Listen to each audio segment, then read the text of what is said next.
You can go ahead. All right, so this is a little bit on our agenda for the evening. I'll start us out with some opening remarks. Go ahead. So a little bit of Zoom presentation etiquette and some information as we navigate this presentation. So first, please save questions for the end and utilize the Q&A feature within Zoom. Feel free to utilize the raise hand feature as well. This will allow us to unmute you and you can ask your question aloud. To see the presenters during the screen share, you can go to View, Options, and Side-by-Side View. And finally, this presentation will be recorded, so anyone who is unable to make it tonight, we will make it accessible to all of your teammates or anyone else that may be interested. Go ahead.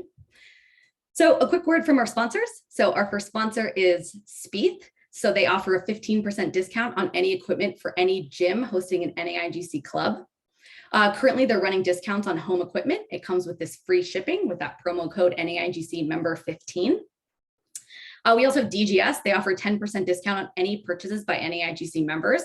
You can access the link to the discount on naigc.org, so our website, and the code is Naigc. Finally, we wanted to give a huge thanks to GK for providing our 2022 Nationals gift. Okay, so the next thing I'm going to talk a little bit about is the evolution of the Naigc and the impact of COVID-19. So if you guys remember back in the 2020-2021 year, we went and redid a little bit of our mission and core values. So we modified them ever so slightly. This is the newer version of it that you guys saw at the last annual meeting. So our mission here in the Naigc is to provide collegiate and adult gymnastics opportunities through competition, community building, and pushing the boundaries of the sport. Our core values represent how the Naigc will achieve its mission, and they do so by embracing this radical opportunity. So cultivating an inclusive environment that encourages and supports the participation in competition in the sport of gymnastics. We also offer an exceptional member experience. So that is another one of our core values. We also want to remove barriers to transparency and effectively communicate the rationale of decisions with all our membership and the public. And finally, fostering innovation and creativity to push the boundaries of the sport of gymnastics. Okay, so we exist and there are lots of different gymnastics organizations. So what is the purpose of the Naigc? So we generally exist to fill this gap in gymnastics. So we'll talk about all of these little areas and who serves what. And you can see there are a couple where we are the only ones that actually serve that demographic. So if you can see, you've got this youth and beginner level. You have a couple organizations similar anywhere down this column of youth. You can see that USAG generally supports it. We have a couple other like AAU and FIG. But if you go down to that middle column where it's collegiate, as you can see, the Naigc is the only organization that serves that collegiate, beginner, or middle level gymnastics community. And then we also, as you can see, serve that advanced level collegiate community as well. Going down to that adult column here, the Naigc and AAU, we both offer something for that beginner or middle level. But if you look at that advanced level, we again are the only organization that offers an opportunity for that advanced level gymnast. Go ahead. Okay, so there were some impacts of COVID-19. This is something we've been battling for the last few years with you guys as well. So first, 2022 finally was the mark of the first Nationals since 2019. So we were back on track and we are getting there.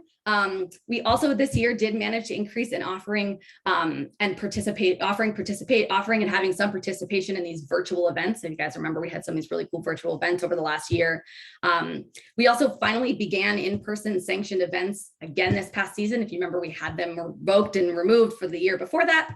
And then we did see, so one of the impacts we did see as an organization, though we did host Nationals again in 2022 this year, we did see a decrease in membership and Nationals participation. We will talk about this later. We'll show how those numbers were reflected, talk a little bit about the budget, but there was a decrease from prior to COVID years. Finally, if you guys remember, we had this COVID-19 task force. They're there to help us navigate the COVID pandemic and make sure that whatever we participate in, that we are making sure we keep our community and gymnasts safe. So this task force has been monitoring the situation for us, and they are going to continue to monitor it moving forward. So the next thing on their docket is FlipFest policies, and this is going to be reviewed shortly. Go ahead. Okay, so let's talk about what the membership growth has looked like since 2008, so all the way up to now. You can see we have this red X. That's from the year we did not host Nationals. This orange line here is how many people signed up for Naigc membership. And if you look in this blue line, these are how many people actually competed at nationals. You can see that for 2020, we do have an orange dot, but we don't have anything for the blue. And this is because we didn't actually end up hosting nationals. That was the first year we canceled it. We did get some idea on the membership based on who paid membership dues. So we have something in the orange, but nothing in the blue. We now finally have points again for 2022. But as you can see, we mentioned before, this is lower than it was in the previous years. So it did stunt our growth a little bit due to the pandemic. Go ahead. All right, I'm gonna pass it off to Hannah, and she's gonna give us a financial update. Awesome, thanks, Julie. So you can jump ahead. And so, as always, the Naigc is a nonprofit. What does that mean? As an 501c3 organization, we are entirely volunteer run. That means that we're able to kind of keep costs more affordable to a membership by recruiting volunteers to plan and organize the opportunities and services that we provide. Now, this doesn't necessarily mean that we don't have any expenses. There are a few things that really pull that expense category up for us, in addition to kind of our regular corporate expenses, such as website and technology tools, such as Zoom, like we're using right now. And of course, our nationals expenses to hold a competition in a convention center and make it really great experience for our membership. We also have outreach and marketing expenses, in addition to some board expenses. However, just kind of as a note, due to COVID and the uncertainty of the situation, we didn't hold a board meeting both in 2020 or an in-person board meeting as they had in the past, both in 2021 and 2022, just to kind of keep costs down and keep our board and volunteers safe.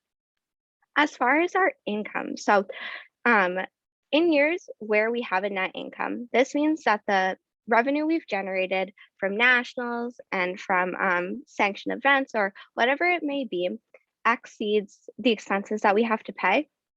Our organization with this net income is able to operate with some flexibility to take risks and provide new opportunities. For example, this year at nationals, and the nationals team will speak to this a little bit later, but we were able to offer trampoline and tumbling to our membership for the first time at a national competition, specifically that trampoline discipline, which was super great and a really unique opportunity. We also have some new club financial aid programs, which we had to do a quick pause with COVID and the uncertainty of schools and what they were going to allow their membership, or rather allow their clubs to do. However, we also have awards and assurance that we provide to clubs who hold sanctioned events, in addition to our scholarship program, and kind of all of these different opportunities for services for the membership we'll dive into in the coming slides. But overall, that kind of is a high-level illustration of what our expenses and our revenue that we generate kind of goes to. So jumping to the next slide, we'll kind of take a look at how we as an organization impacted that uncertainty that came with COVID-19. So as you all know, we were unable to hold a competition in 2021. However, we were really excited that it was trending up and we were able to hold nationals this past April. When we went about kind of creating the budget that we wanted to follow to ensure that we stayed solvent and generating in hopes of generating a profit, we did kind of forecast about 60% of the membership that was going to attend this past nationals as that had attended in Daytona. So we structured our budget around a situation where 60% of the people who were at Daytona were in Milwaukee. What we saw is that total competitors that signed up for the competition exceeded what we had assumed was going, or what we had forecasted was going to happen. So ultimately, we had 71% of that 2019 nationals attendance. And while of course we'd love to see over 100% there with COVID, we really weren't sure what was going to happen. So really thankful for our membership for coming to nationals and making it such a successful event. But with that in mind, when we structured our budget, we did have to come up with some cost-saving measures before we were able to have a good idea of exactly how many people were going to be attending the event. So to do so, we did make a couple of cost-saving measures. Those who were at nationals probably noticed that we only had a one-judge panel for the WAG competition as opposed to 2. And then for MAG, we did maintain those 2 judges per event. However, our MAG gymnasts went around in a non-traditional order to ensure that judges were always judging and the competition kept moving. We also made the cost-saving measures of only having 1 set of MAG equipment, 2 sets of WAG equipment, which included, of course, 2 beams per set of equipment, and then, of course, 1 set of TNT equipment, which all came from speed trucks. So with this in mind, despite these kind of cost-saving measures, we ultimately kept sessions around the same time and offered a strong experience that, if we can flip to the next slide, ultimately we generated a strong amount of income from this event. We had a successful nationals, and we did generate additional income from both the nationals section that you see there, in addition to banquet, and then merch. So one section or one piece of income that we did see decline from 2020 to 2022 is membership fees. And that's largely based off of kind of what Julie showed in our previous slide, where that blue dot was a bit lower than we had anticipated or seen in 2020. However, as Julie mentioned, individuals who signed up for a membership in October before the pandemic hit, those are included here. So the membership number in 2020 might better reflect kind of what could have happened had COVID not rocked all of our worlds. So with that in mind, going into 2022, we took a look at some of our prices, and based on inflation and kind of the current economic environment, we implemented small increases to individual membership fees and national registration fees. So for membership fees, we increased it $5 per individual to kind of maintain affordability, because that's really important to us as an organization, but also keep up kind of with the changing economic environment and inflation that sets in from year to year. Jumping now to our expenses. This is a lot to take in for sure, but we ultimately generated a positive net operating income in 2022 after our cost saving measures and really just being smart about budgeting for nationals. So when we look at kind of some of our expenses, corporate expenses are those that include Zoom or other situations like our nationals team going to Milwaukee before the competition to make sure that we had everything organized and ready to go when we got there. We also, as Julie mentioned, received a free membership or a free nationals gift for our membership. So we were able to cut costs in that way. And then our nationals costs there include the convention center payments, any kind of judges expenses. So when we're looking at year to year, we do see that increase quite a bit. However, please keep in mind in 2020, that does not include any nationals expenses. Really, that was just kind of a carryover from some of our other nationals locations. We also had expenses with banquet, as we of course have to feed everybody at this banquet. And then of course our merch, so pulling in those really cool quarter zips or whatever it may be that we were selling at nationals. So overall, we saw that positive here with net operating income, and with nationals being a large expense, sometimes you have to spend the money to save the money or to generate the money, and that's ultimately what we saw there. So jumping to the next slide, we can kind of see how this has trended from year to year. So with that smart budgeting and a higher than anticipated number of individuals attending nationals, we did see a really strong net income that kind of rivaled some of our pre-COVID years. We do end the year with a healthy 120,000 about in our bank account, and some of that, of course, is set aside for the scholarship fund. But ultimately, we're really happy with kind of the trajectory that we're going in, and are excited to see what 2023 can bring. So overall, smart budgeting and cutting costs helped us stay really solvent and really healthy from a financial perspective. All right, awesome. And now we're going to jump over to organizational accomplishments. Great. Thank you so much, Mona. Just really quick, Andrew, do you want to refresh? I think we're not seeing some slide things refresh. Do you mind just giving it a quick refresh? You can, and then you're good. Thank you.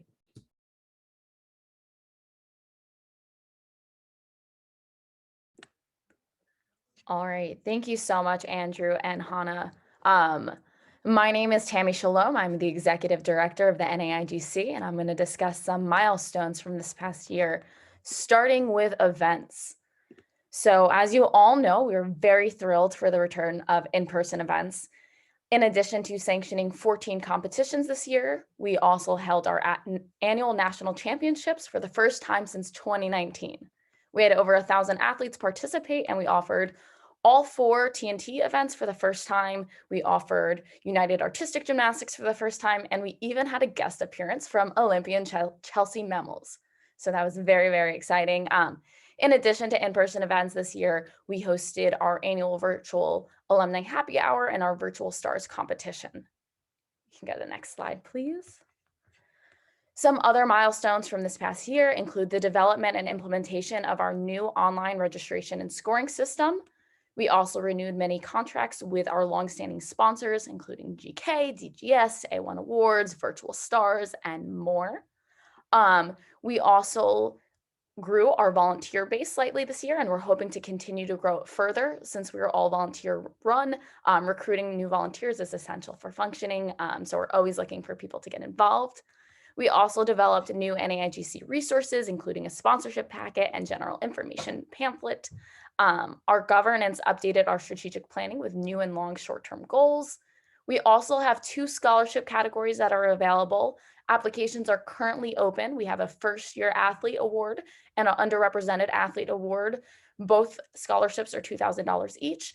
If you know anyone who might be eligible or interested in applying, please spread the word. We are very excited to be offering these scholarships. And then finally, we had 94 member clubs this year.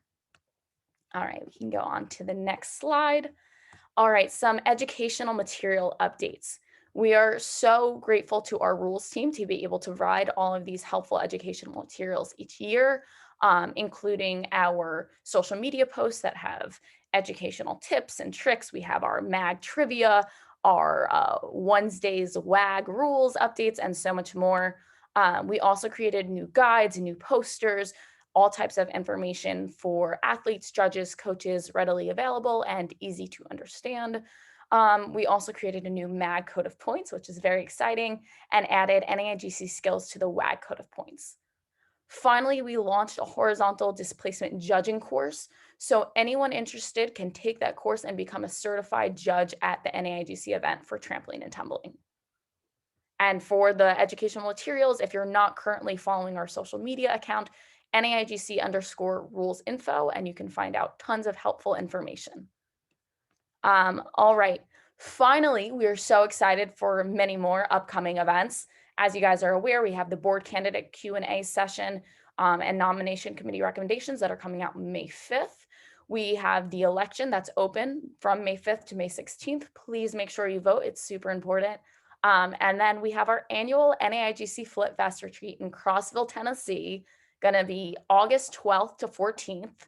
Registration's opening soon. It's a ton of fun. We really hope to see you there. Check out our website for more information, or as always, feel free to email us. All right, I'm gonna go ahead and pass it over to Olivia, our Nationals coordinator. Thank you. Hey guys, so I'm Olivia, I'm the Nationals coordinator. And first, I just want to recap 2022. It was great to see all of you guys there and back. We were just very excited to be able to host again. So as you can see, we have women's artistic gymnastics, which is of course our biggest group. And we had 5 levels this year. You can see the breakdown of each of those levels. We added level 6 as well this year after many of our members asked for that level to come back as well. And then for men's artistic gymnastics, we have 3 levels. You can see the breakdown of all of those. As Tammy said before, we added all 4 events to TNT after only having 1 in 2019 and got over 50 participants. And then the Unified, which is where you can pick and choose any of the 10 events. And as you see, decathlon as well, where they competed all 10 events. And we congratulated all 4 of those members who competed all 10 MAG and WAG events along with all of TNT. So it's very exciting to see how much we've grown and hope to see so many more of you guys in 2023. So as I said, and walking through all of the numbers, these are all of the levels that we offer for each discipline. So we have WAG in all 5 levels, developmental 6, 7, 8, and 9. MAG, we have developmental 9 and NCAA modified. We also added a lot of NAIGC specific code of points. The unified artistic, which allows you to not only do all 10 events, but pick and choose which events you want to do between MAG and WAG. And then the tumble and trampoline, and being able to offer different levels and all 4 TNT events this year was very exciting for TNT. And now we'll look to 2023 and 24. So as we announced last year, 2023 will be in Memphis. It is March 30th to April 1st. And we have 2 host hotels, and we hope you all will be able to stay at those. We'll open those this fall for everyone to start organizing and booking rooms, and we'll do it the same way you did this year through NTS. So they hold your rooms for you and organize it all so that we're all in a room block together. And both hotels are right next to the convention center for easy walks over to it. And then 2024, it's less exciting this year that we don't get a brand new announcement, but after 2021, we're excited that we were able to just postpone and still get to go to Albuquerque. We haven't been out to the west or further west in a few years. So I know for all of the schools out there, they like to see us come to New Mexico. I am very excited. It'll be a new state for me. And so those dates are April 10th to the 13th, 2024. And again, we already have our hotels and everything ready. And those will get posted later, but we hope to see you guys at Nationals in 2023. And again, thank you all so much for coming this year. I know a lot of teams had less practice time throughout the year, and it was just really exciting to see everyone back. Nationals is what makes this organization so great, and everyone getting to enjoy it this year was really fun for all of us volunteers to see again. And I will hand it over to Allie for organizational structure updates and future goals. Hi, thanks, Olivia. So I'm just going to briefly chat about how the NEIGC volunteer base is structured. So a few years ago, we did do a restructure.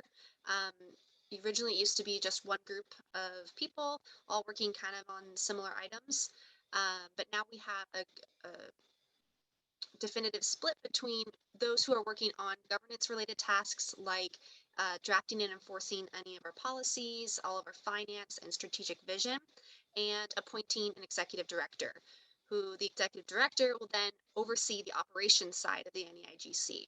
And the operations team, those are the people who are working on rules changes or any merchandise that you guys get to see in the NEIGC store, all of the scholarships, sponsorships, and nationals.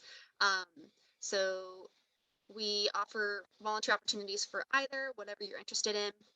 If you want to go to the next slide. So this is a nice organizational chart, kind of lays out how we function. So we have the board, which is 12 members. We have an officer team, and we have 3 separate committees that we all sit on as board members. And the board oversees the executive director. The executive director oversees operations, which is divided into 4 separate departments. We have events, marketing, membership, and technology. We can move on this. Tammy mentioned briefly that the board has been developing some strategic planning and goals for the NEIGC. So this past year, the board has worked extensively on a plan to provide a strategic direction for the organization over the next 3, 5, 10-year goals. We worked this year specifically to develop some key performance indicators, and they're seen here by the bullet points, and overall goals, which are the orange notes at the very top of each strategic pillar, which represent each pillar of our organization. So these metrics aren't 100% solidified yet, as we're still gathering some data to better decide the goal number for some of the KPIs. And those, you can see those numbers are highlighted or written in blue. those are subject to change. We're just trying to gather some last minute information, especially using nationals from this past year to kind of gauge and what should be our goal number for future. We anticipate this to be completed and distributed out to you guys by the end of June, so by the end of this fiscal year. You can go ahead. And I'm going to go ahead and toss it over to Tammy again for volunteer opportunities. Great, thank you so much. So first I'm going to talk a little bit about all the ways you can support the NAIGC. So we're really grateful to all of our members and to everyone who supports our efforts each year. As we've said numerous times, we are a nonprofit. We operate on a limited budget. So we appreciate all contributions. In addition to renewing your membership each year, you can make a donation online. Anyone can contribute on our website using our naigc.org link. If you're a student like many of us and don't have the ability to donate, don't fret. There are still so many ways that you can contribute to the organization. First, you can select NAIGC as your nonprofit choice on Amazon Smile and get 0.5% of all of your purchases donated to the NAIGC. While it's not a ton all at once, it adds up over time. If you have not used Amazon Smile before, I am putting in the chat a link on how to do so. Other ways you can get involved are volunteering with us. This is super, super impactful. Andrew, if you could go to the next slide, please.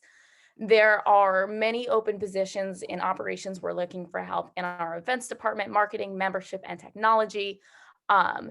It's a great opportunity to get involved with fundraising, financial management, leadership, community outreach, event planning, donor relations, so many different things, technology, software development, coding skills. So not only is it a great way to contribute to the org, but you can grow your professional skill set and also stay involved with the gymnastics community. Please go to our website for more information on open positions. I'll share a link in the chat very shortly. If you're ever not sure what you might be a good fit for, we're always happy to sit down and chat with you about the different positions, about your interests, and about how we can find something that you would enjoy. All right, thank you. Next slide. Ashley, you want to pick it up? Sure. My name is Ashley. I'm our secretary, and I'm going to talk briefly about our board member and regional representative elections. For the upcoming election, we have 7 open positions. 4 of those are 2-year terms, and 3 of them are 1-year terms. The nomination committee is currently in the process of reviewing applications and providing endorsements for those candidates. They do not remove candidates from the ballot, but instead provide a summary of information to help membership inform their votes. Those endorsements will be distributed by email, the election phase of the website, and will be on the ballot itself. For the election timeline this year, I just want to highlight that the election will start on May 5th. That date has changed, so make sure that you note the update. That will open immediately after the Q&A session that we will be hosting this Thursday. On May 16th, the election will be closed, and on May 17th, the results are announced.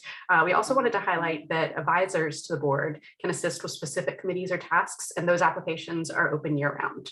You might notice there are some links in this presentation. We will be sending out the presentation afterwards so that you can actually follow those links.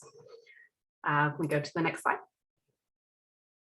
So as I mentioned, that Q&A session is going to be this Thursday, May 5th at 9 p.m. Eastern time. It's going to be an opportunity for candidates to provide a quick speech and an opportunity for membership to ask questions of the candidates. Voting will open immediately after that meeting. It will be on Zoom.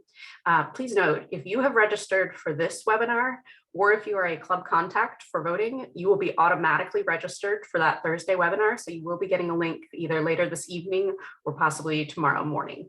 The links will also be available on email, Instagram, Facebook, and our website.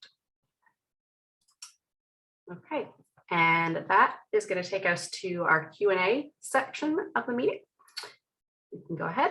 We have the Q&A function within Zoom at the bottom of your screen. You can submit questions that way. And then in general, you can also raise your hand within the Zoom meeting and we can unmute you to allow you to ask questions. So we will start with the first question we've got here. Why were so many awards given to TNT athletes and so few given to MAG/WAG community athletes? Could we not have at least gone out to 3 places? And Amanda is going to be answering that question live.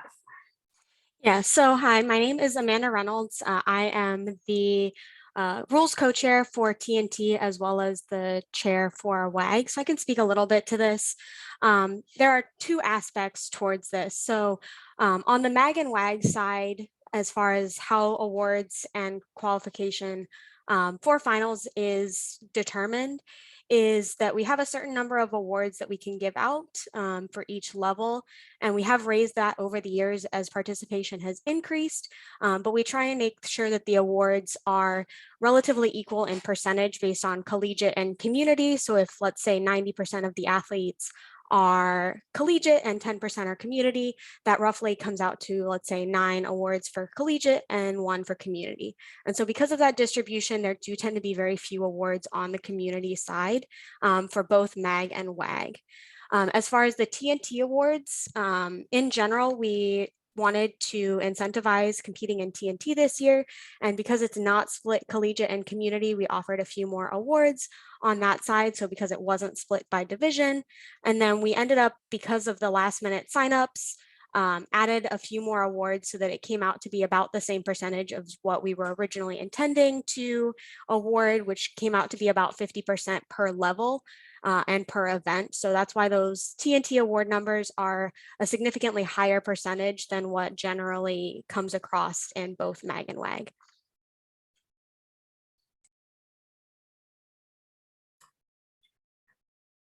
Thanks. All right. Your next question up.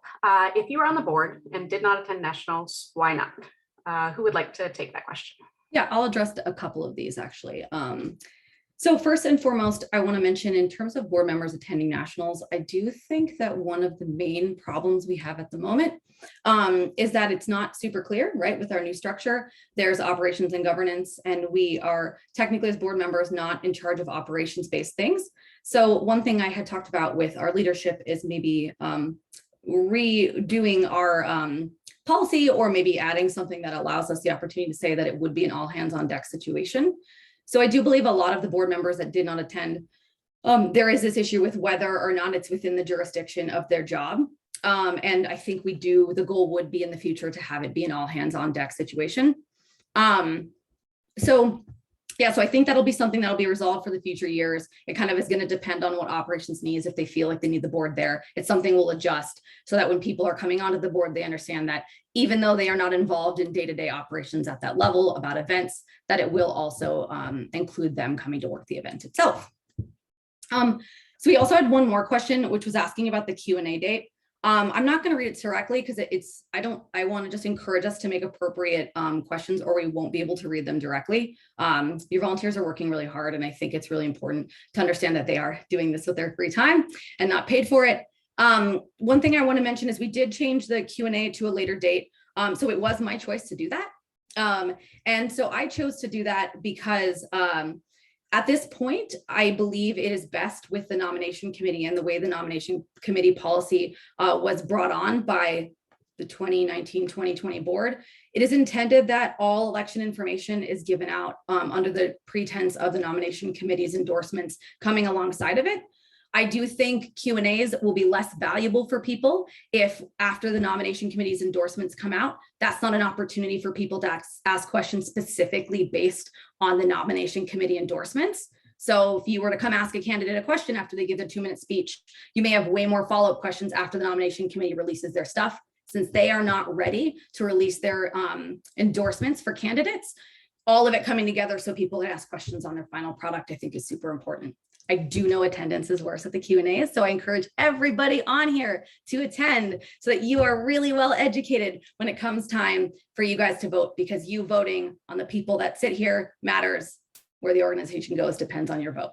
My last comment is that this is a really long meeting, and though we are going as fast as we can, we want to make sure that we respect your time. If everybody got 2 minutes to speak, that adds like 30 minutes onto it based on the candidate numbers, etc.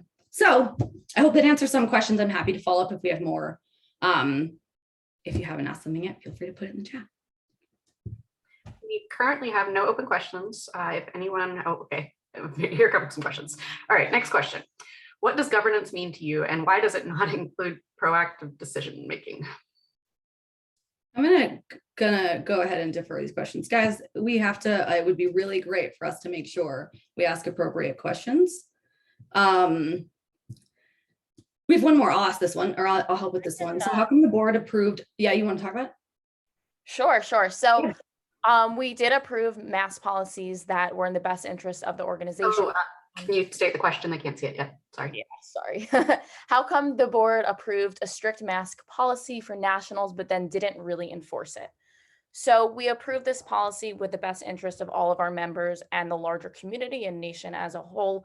We had to take into consideration CDC guidelines, and we also wanted to take the safest approach possible. We did our best to enforce masks at all times, except while eating during the banquet. We had someone standing at the entrance for banquet requiring masks. We did require vaccination status for all. Anytime a spectator, competitor, coach, athlete, anyone entered the convention center during the competition, they were required to put their mask on, while competitors were allowed to have their masks off during the competition.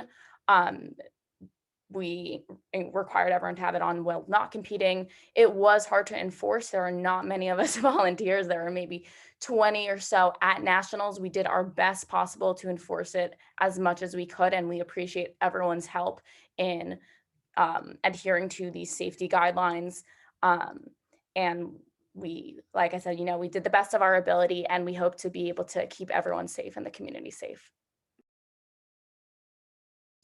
Also worth mentioning, in case you guys missed some of we did, my gosh, probably last year, we did a live with one of the people who is working in immunology and epidemiology, and they have been advising the board. They're actually on the board this year, but the year before they were advising the board in COVID policies.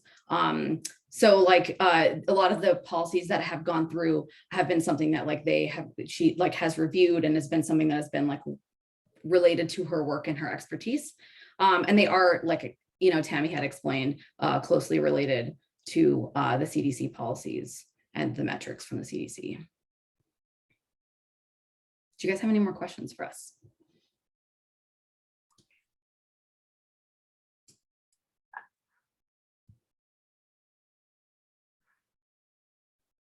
All right, I will go ahead and just go to the question on this one. You will be able to see the comments at the beginning once it's answered. Quick question. Are there plans for the future to keep this annual meeting to Zoom after nationals? I think this format is great considering how packed the national schedule is. Would someone like to answer that? Yeah, I love it. So this is something, in terms of keeping it to Zoom, this has been something we've kind of just been test running and kind of checking out as we go. The goal here is to make sure it is as accessible as possible for our membership. So I think a lot of it is going to depend on participation. So if participation starts to drop off, it's likely that I would imagine future boards would endorse putting it back at nationals. But remember that if you're an NAIGC member and you're not at nationals, you miss it on the annual meeting and you don't get all of this information. So this makes it more accessible to everyone. I think it's also a burden when everybody is very busy at nationals, both volunteers and members trying to compete. So ideally we would keep it to Zoom, but it will depend on participation staying high. Just wanted to go ahead and read the question. You can see it in the Q&A now, but Jacqueline said, you don't have to read it out loud if you don't want, but just want to say thank you. I know how much work it is volunteering to run just our team, so I can only imagine running the whole org, and you guys are killing it. So thank you, Jacqueline. We very much appreciate it. And we have, let's see, some new questions. Okay, out of curiosity, what are plans to increase NAIGC presence in areas in the US that lack NAIGC teams? So that's a great question. I'm happy to answer that if you like. We have a lot of different initiatives and ideas. Because we have so many different programs and services that we're continuing to maintain, we want to make sure we're growing at a steady rate and not try to have a presence too quickly that we can't sustain. But we do want to increase our ambassador program and have more judges, coaches, athletes, anyone who's involved in the NAIGC or interested in representing, attend local high school meets for USAG, Excel, other programs in different areas of the US to increase awareness and knowledge of NAIGC and hopefully increase the presence of NAIGC teams. We also have our growth and outreach team within the NAIGC that's constantly helping clubs grow their presence and create new clubs in different areas. So we are looking to increase our presence in different areas of the US, but we want to make sure that we do it at a sustainable rate. Awesome. Okay, next question. A few years ago, the board told us the organization was changing its structure to fix problems within the organization. How has that been going overall? Has it helped the organization run better? Yeah, I'd be happy to answer that. So I think it's going to be a process over many years that will have to take place before we are at the growth levels of volunteer so that we want to have. So in creating this new structure, I think there are definitely challenges, but I think overall it's going to be wonderfully profitable for the organization. In the past, it was like board members and advisors and a hodgepodge of people doing different jobs.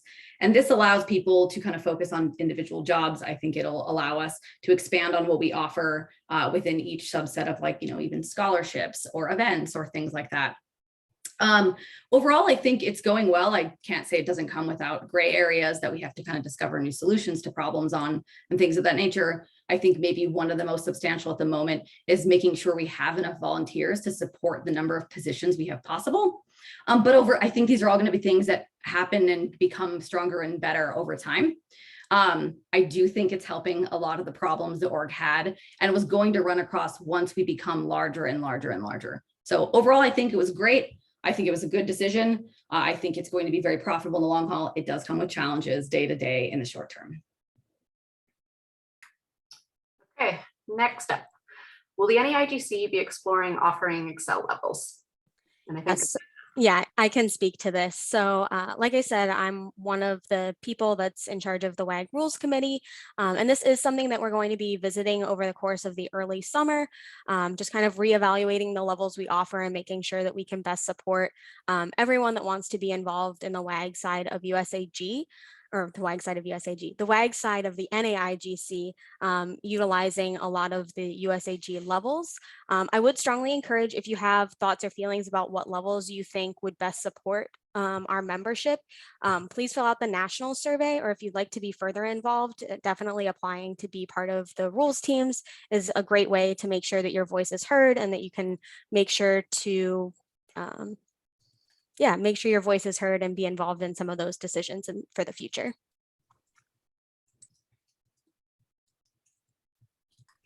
awesome. All right. We have one question that we were typing an answer to. Next question, what is the Naigc's ties to USAG? Yeah, so I can answer that one. I'm multitasking and answering ones in the chat while doing this. Okay. We don't have really any ties with them. And we are always collaborating with other organizations if they give us the space to do so, but we don't have any direct affiliation with them.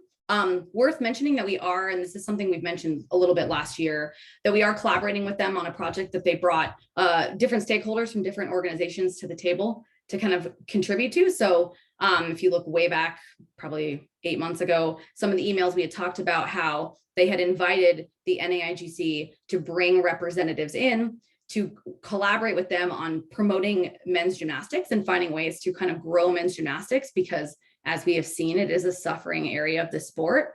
And so we have been collaborating with them on helping them, kind of find ways to combat this issue, both with like better advertisement, letting, K through 12, all of the JO kids know a little bit more about what options there are in future pathways. So whatever level you are, getting better educated that the Naigc does exist. So you're less likely to drop out if you don't think there's an NCAA opportunity for you. So right now we are collaborating on that project with them to kind of help grow men's gymnastics and allow it to be more sustainable. Other than that, we don't have any direct affiliation or partnering with them in any other capacity. We do utilize their judges though as well. Okay, we currently have no open questions.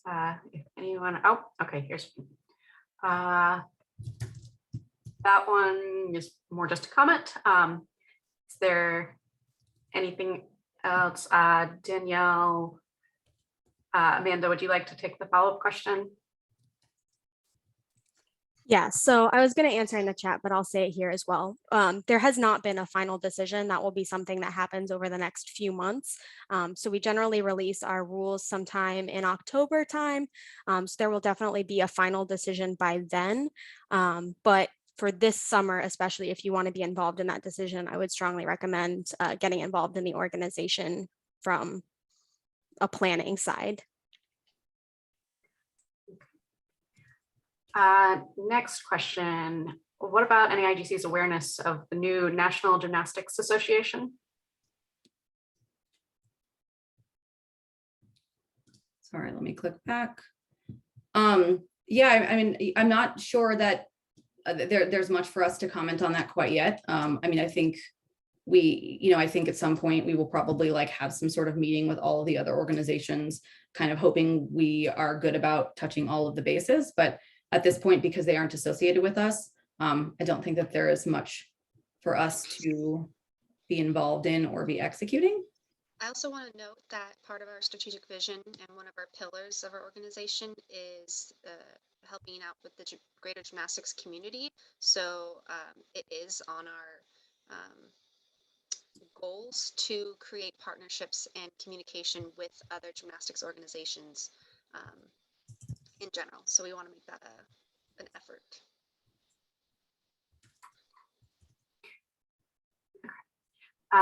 Next, oh, okay. We have a question about the layout of the gym. Olivia, would you like to speak to that one?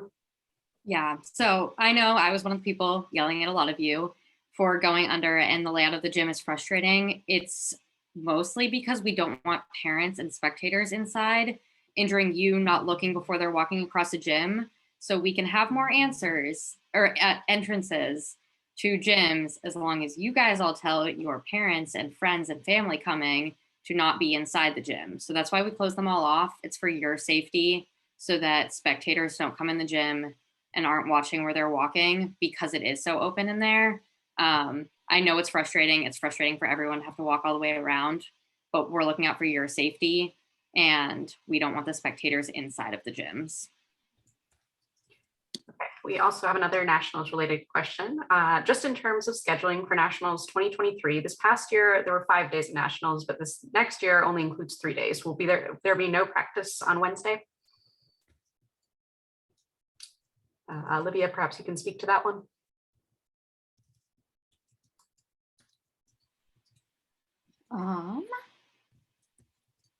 So wait, it'll still be starting on Wednesday, the 29th of March, but the actual competition is March 30th. We normally put the competition days in, but yes, there will be an open gym on Wednesday night.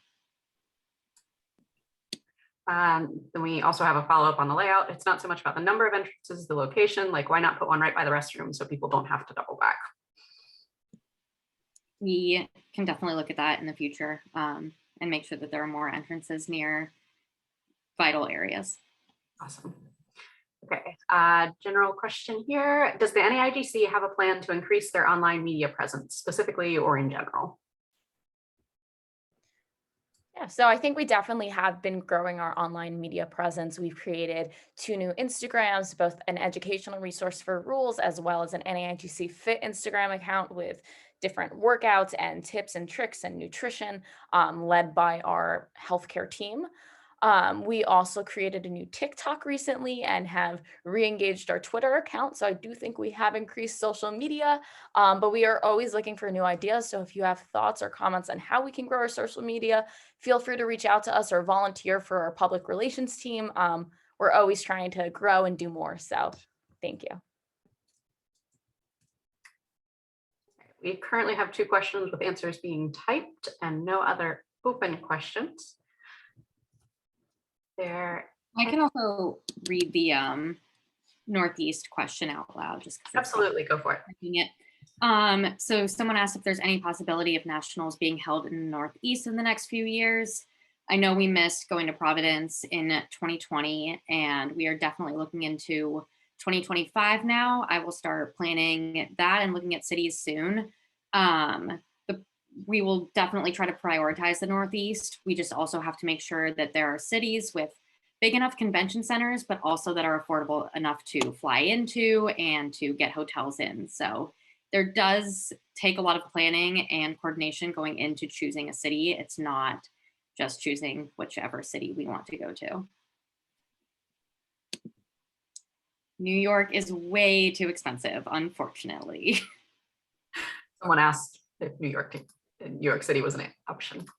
Okay, let's see. How is the NAIGC going to help improve the registration website? There seem to be a bunch of hiccups this year. Would anyone like to comment on that? Does Tammy want to go for that? I can comment. I don't know, Andrew, if he's on here, if he wants to share. So yes, definitely a lot of hiccups, and we do appreciate your patience. As with any new software code site, there's always going to be glitches. We did already fix a ton of the issues that occurred with Friday night's awards. So we're already making improvements, and we hope to continue to update our software and make it as perfect as possible. Andrew, I don't know if you want to add anything else to that. I think that kind of sums it up. This is a new website. Our old website, if you've ever used it, was really old. And we kind of had an opportunity, not hosting nationals for a couple of years, to take the time to build a new website. And so this was the first nationals that we used it with. And so there were some unforeseen hiccups, but as Tammy said, we've fixed a lot of those problems already, and we're continuing to improve. We're working all year on it. And if you or anybody is a computer science major and wants to get some experience, they can always volunteer and help us out. We're always looking for talented people. Thank you. Yeah, and once again, thank you guys all for your patience. We appreciate Friday night and throughout the whole weekend. We really appreciate your patience and bearing with us.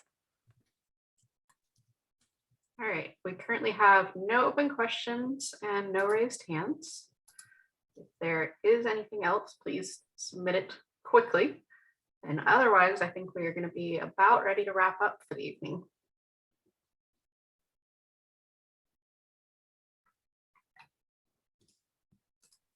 All right. One thing also worth mentioning, do you want to emphasize, if you get a chance, Olivia or Tammy, the change date of nationals? Yes, I can talk about that. I put it in the chat as well, but just for anyone watching it back, is we did move the weekend for 2023. It was originally a week later, but that is Easter and Passover. And so after talking to people and getting a sense of what weekend would work best for everyone and which weekends were still open with the convention center, we decided to move it a week earlier so that it wouldn't conflict with any holidays. We do try really hard not to overlap with Easter or Passover or anything like that. So thank you for anyone who reached out and let us know that it was that weekend. We want to make sure the biggest number of people can attend. So hoping to see you all there. The dates in the slideshow are correct. Okay, question about registration again. With this new registration website, is it geared more towards president/leaderships of clubs to register a whole team, or more individuals on clubs to register themselves? Yeah, so we're looking for feedback about that as well. If you have any ideas, the way it works is that for most of our clubs, only an officer or designated person can register people. This is to give presidents the power to register their club. We don't want you to have everybody on your club be able to register themselves and suddenly, somebody's charging you hundreds of dollars for a meet for people that kind of waywardly registered. If you are not involved with the club, if you're one of our alumni members, then you can freely register yourself under the alumni label for meets. So in answer to the question, it's more of a both. We're trying to accommodate both ways of registering, but we also have that protection there to give club admins the ultimate say in what happens with their club. Okay, next question. Is information available on the website about who is running for board, or will that be coming later? Julie, would you perhaps like to take that one? Yeah, sure. That's a great question. So all of that information will be coming, and you'll get it in a whole bunch of places. So you'll get all of the information similar to last year. Allie can maybe elaborate via the chat what information you guys will be getting from the NomCom, but it will be coming. We'll have it come out via email, so make sure you're registered to the email list. It will be attached to the ballot. So when your team goes to log in and vote, Remember, every team that has paid club membership gets one ballot. It'll go to whatever email your club is registered with on the website. It'll also be attached to the ballot. So when you go to click on the ballot and you go to fill it out, before you do, it'll have all the candidate information on the ballot, and then it'll also be posted on the website in a very obvious place for you guys. We will also link the website to the email so you guys can see it. That information, Ali will elaborate on what information comes, but it does come with, I believe their general application will be something available. It's also going to be the NomCom's endorsements. So just to elaborate, which again, I highly recommend you guys attend that Q&A, because we're going to talk a lot about like, what is the NomCom doing to endorse people? Like what makes them endorse somebody? So essentially they will go through and talk about what did they endorse and why, and that's generally based on what skills are turning over in the board. So like who's here next year, who's not, who will be running, what kind of needs we've had based on like what things we've struggled with in the past year. And then they'll endorse people based on their experience and skill set and what they can provide in those areas to keep us strong in the next year. So you'll get all their application information and then that information from the NomCom. And if you guys remember last year, they're going to tier it, same kind of process. We will go over it at the Q&A. I highly recommend you attend. And we'll talk about like tier 1 candidates they recommend, or people they very, very, very strongly recommend that you put, because it's going to be ranked choice, in the higher ranks of people you would nominate or that you would elect. And then there'll be a tier 2 and a tier 3. And again, these are all based on the most pressing needs based on turnover and what struggles we had in the last year. Yeah, if you have any other questions about that, feel free to let me know. Ali, you can also comment to the wider community in the chat about any other details of the application, or maybe summarize it. I mean, that's pretty much it. That's, I think, all of the information. Cool. Can't think of anything else that we added in last year or whatnot. I also want to note that this is the second year that we've done the nomination committee, and no major changes have happened between last year and this year in terms of like how the nomination committee is functioning at all, or how they're reviewing applications. Great, awesome. It looks like we have no more questions. I just wanted to take a moment and say thank you so much to everyone who attended this meeting. Thank you to all the panelists and everyone on the board and all of our volunteers. We are so excited to be able to continue providing all these opportunities, and we appreciate your support and your membership. As a reminder, we have our board candidate Q&A session on May 5th at 9 p.m. Please stay on the lookout for those reminders and links. We hope to see you there. And if you have any questions about the board election or anything else, always feel free to email us. Thank you all so much. We'll also wait around for another minute if anybody wants to look at the chat, the questions as we're answering them, feel free. But we will end the call and bump people in the next like 2 minutes. Thank you guys for coming. Thank you. And panelists, feel free to like answer any of the other ones that we've already answered verbally if you want to, as people are logging off, if anybody wants to see it. We actually have one person with their hand raised. So Carlos, I am going to unmute you now. That the meeting's ended. This isn't a question so much as a comment. Is it possible to talk to you in private at some point in the next few weeks? Who's you? Me? Yes. You can call me after if you want. If you want to call my phone in like 10 minutes, you're welcome to. If you text me your number, I will. Sure, I can do that. Give me 1 second. And I think we still have some participants here, so. Cool.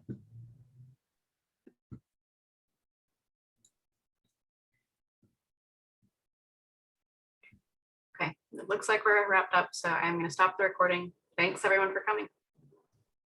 Thank you guys so much.